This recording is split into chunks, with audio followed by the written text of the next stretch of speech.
Jupiter, Florida, květen 2017. Něco po 2:00 raní. Policista rozsvítí kapesní svítilnu do zaparkovaného auta stojícího napůl na krajnici s běžícím motorem a rozsvícenými brzdovými světly, jako by řidič dupl na brzdu. A pak z ničeho nic usnul. Na sedadle řidiče spí muž. Hlava mu klesá k volantu. Noha stále na brzdovém pedálu, pravé přední kolo ohnuté od nárazu do obrubníku, kterého si zjevně vůbec nevšiml. Policista mu klepe na okno, muž se probouzí zmateně. Řeč má zpomalenou a nesouvislou. Pohyby těžkopádné. Testy na alkohol vyjdou negativní. Příčinou je kombinace léků na bolest, které bere kvůli chronickým problémům se zády, jež ho v tu dobu trápí už roky. Fotografie z tohohle zatčení. Muž s prázdným pohledem a rozcuchanými vlasy oběhne noviny po celém světě do druhého dne. Sdílená a komentovaná miliony lidí, kteří si ho pamatují jako nejpřesnějšího a nejdisciplinovanějšího sportovce svojí generace. Je to muž, kterého ještě před 10 lety považoval golfový svět za nejnadanějšího a nejdisciplinovanějšího sportovce, jaký kdy vzal do ruky hůl. Ten muž se jmenuje Tiger Woods. O 2 roky později od téhle noci dokáže něco, co většina odborníků v tu chvíli považovala za absolutně nemožné, ale to teď netuší nikdo, kdo tu fotku vidí. Teď je to jenom muž, jehož kariéra a pověst vypadají jako definitivně u konce.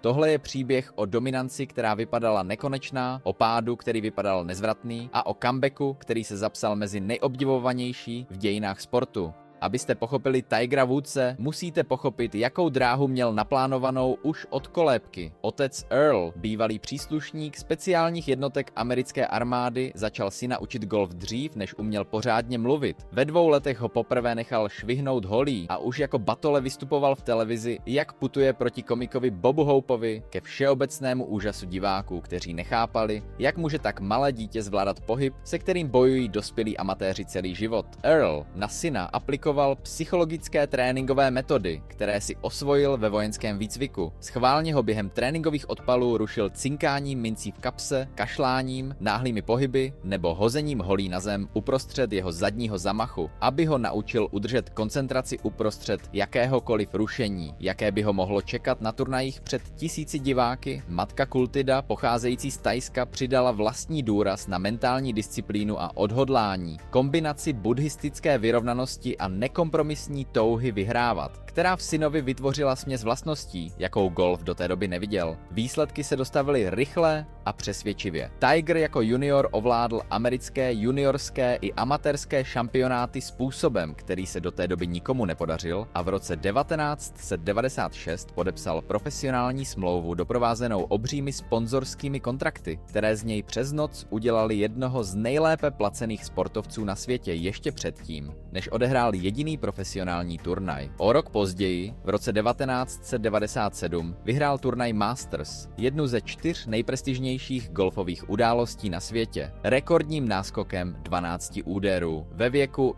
21 let nejmladší vítěz v historii turnaje a první golfista afroamerického a asijského původu, který kdy tenhle turnaj ovládl v prostředí, jehož historie byla po desetiletí spojená s rasovou exkluzivitou a kam první černošský člen klubu směl vstoupit teprve o pár let dřív.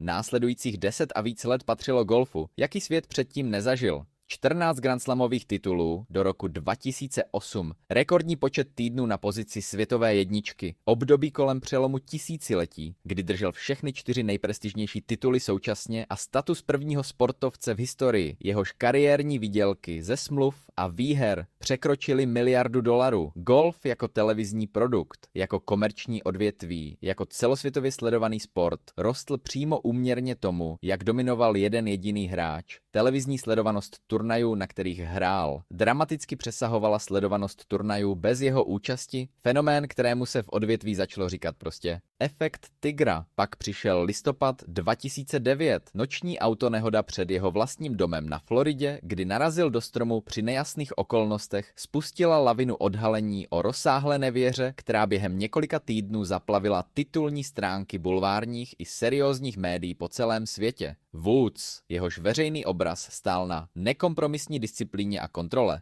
se přes noc proměnil v ústřední postavu jednoho z nejsledovanějších celebritních skandálů dekády. Manželství s Elin Nordegrenovou skončilo rozvodem. Několik velkých sponzorů, mezi nimi společnosti jako Accenture nebo Gatorade, od smlouvy s ním odstoupilo, zatímco jiní, například Nike, se rozhodli u něj zůstat. Woods si vzal od golfu na dlouhé měsíce pauzu, aby se vyrovnal s troskami vlastního veřejného i soukromého života. A když se vrátil, byl to viditelně jiný muž, opatrnější, méně sebejistý ve chvílích, kdy dřív působil jako neomylný. Golfová výkonnost, která ho roky držela na absolutním vrcholu, se v následujících letech propadala souběžně s osobními problémy. Chronické bolesti zad ho donutily podstoupit sérii operací, včetně komplikované operace páteřní fúze v roce 2017, po které lékaři ani jeho vlastní tým nedokázali s jistotou předpovědět, jestli se vůbec ještě dokáže vrátit k profesionální hře, natožpak k vítězné formě. Žebříček světových hráčů, na jehož vrcholu strávil rekordní počet týdnů, ho v jednu chvíli zařadil mimo první tisícovku. Propad, jaký si u sportovce jeho někdejšího formátu nikdo nedokázal představit. Ranní zatčení v květnu 2017 na Floridě s policejní kamerou zachycující muže spícího za volantem vlastního auta mnozí komentátoři označili za definitivní tečku za kariérou, která kdysi vypadala jako nejdominantnější v dějinách golfu. Odborníci, novináři i bývalí soupeři se v tu chvíli téměř jednomyslně shodovali. 40letý muž po sériích operací zad, po veřejném zhroucení osobního života a po ponižujícím zatčení se do elitní golfové formy už nikdy nevrátí. Nejlepší, na co může doufat, je příležitostná účast v turnajích jako stárnoucí legenda, ne skutečná konkurenceschopnost proti hráčům o 20 let mladším. Mýlili se. A mýlili se natolik zásadně, že se z jejich predikce stal jeden z nejcitovanějších příkladů podceněné odolnosti v dějinách sportu. Po operaci páteře v roce 2017 prošel Woods měsíce vyčerpávající rehabilitace, o které mluvil jako o období, kdy nevěděl, jestli se ještě někdy narovná bez bolesti, natožpak jestli bude schopný odpalu s plnou silou. Popisoval dny, kdy nedokázal ani zvednout vlastní dceru do náruče kvůli bolesti zad, natožpak uvažovat o návratu na profesionální turnaje. Rehabilitační program zahrnoval postupné budování síly zad od naprostého základu, měsíce, kdy směl jenom chodit a lehce protahovat tělo, dlouho předtím, než mu lékaři vůbec dovolili vzít do ruky golfovou hůl. Postupně se vracel do soutěžního golfu koncem roku 2017 a během roku 2018 zprvu s nejistou formou a viditelnou opatrností v pohybech, ale s rostoucí sebedůvěrou, kterou golfoví experti sledovali s opatrným, ale rostoucím údivem. Každý další turnaj, na kterém dokázal odehrát 4 kola bez zhoršení bolesti, byl sám o sobě malým vítězstvím, ještě předtím, než se vůbec začalo mluvit o možném návratu na vrchol. Vyvrcholení přišlo v dubnu 2019, znovu na turnaji Masters, na tom samém hřišti, kde jeho legenda začala o 22 let dřív. Woods vstupoval do posledního kola s realistickou šancí, ale ne jako jasný favorit.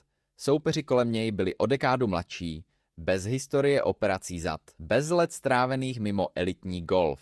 Přesto dokázal odehrát poslední kolo s klidem, který připomínal jeho nejlepší roky, a vyhrál svůj 15. grandslamový titul, první za 11 let, ve věku 43 let, proti soupeřům, kteří na vrchol kariéry teprve vyrůstali v dobách, kdy on svět poprvé ovládl. Diváci podél 18. jamkoviště propukli v ovace, jaké se na golfovém turnaji slyší jen zřídka, skandující jeho jméno způsobem, který připomínal spíš fotbalový stadion než tichou golfovou etiketu. Když sestupoval z 18. jamkoviště objal nejdřív svoji matku, pak svoje vlastní děti, syna a dceru, kteří se narodili až po jeho slávě z 90. let a viděli otce vyhrávat velký turnaj poprvé v životě. Natož pak turnaj takového významu. Byl to zrcadlový obraz fotografie z roku 1997, na které mladý Woods objímal svého otce Earla po prvním vítězství na tomhle stejném hřišti. O 22 let později stál na stejném místě s vlastními dětmi místo rodiče. Jako muž, kterého ještě 2 roky předtím většina odborníků odepsala. Vraťme se naposledy do té noci na floridské krajnici. Muž, kterého tehdy fotografovali s prázdným pohledem a nesouvislou řečí, se stal symbolem něčeho, co statistiky a expertní predikce nedokážou vždycky zachytit. Schopnosti spadnout na absolutní dno veřejného ponížení a fyzického rozpadu a přesto najít cestu zpátky na vrchol odvětví, kterému kdysi patřilo bezvýhradně. Pád byl veřejný, ponižující a zdánlivě definitivní. Návrat byl ještě nejveřejnější a přesně proto se zapsal do historie sportu jako připomínka, že žádný pád,